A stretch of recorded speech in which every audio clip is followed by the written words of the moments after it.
Now, speaking of radically remaking Australia, what exactly is the government preparing to do with nearly $3.5 trillion? That's right, $3.5 trillion of your money currently invested in super.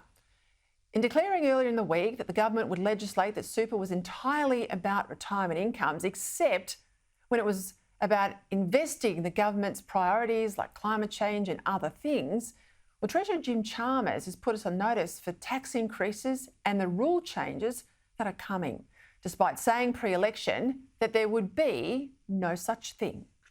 We said about superannuation that we would maintain the system. Australians shouldn't expect major changes to superannuation. As if increasing tax and abolishing lump sums would not be major. Indeed, it was on this very point and his impending broken promise that the Treasurer was pushed hard by Neil Mitchell on radio this morning in Melbourne. We're not proposing and not contemplating major changes to the system. Are you considering taxing at a different rate income on the income and the superannuation deposits over a certain level? Well, we haven't come to a concluded view. But are you considering it? Because that's a bloody major change, isn't it? I don't think so. Oh. I don't think people considered it to be a major change last time there were tweaks of that nature. Tweaks, but you're talking about taxing at a different level, the income on superannuation, and that's not a major change. I wouldn't have thought so, Neil. Depends how you do it.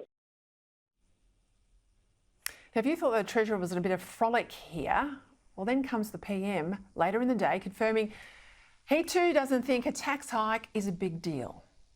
We said during the election campaign that we did not intend to make big changes to superannuation, and we don't.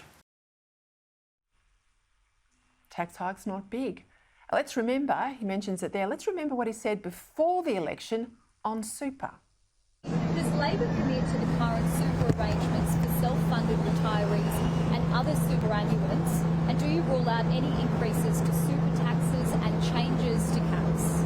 We've said we have no intention of making any super changes. One of the things that we're doing in this campaign is we're making all of our policies clear. We're putting them out there for all to see.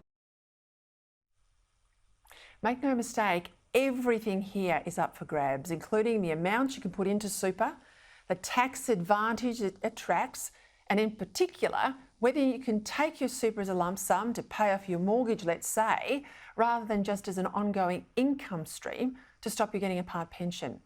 Note the government's repeated statements that super must not be a vehicle, quote, for estate planning. Here's the Assistant Treasurer on that point this morning. And I challenge anyone to say that superannuation balances in excess of $100 million are about retirement income. They're about something else. They're about tax minimisation or estate planning.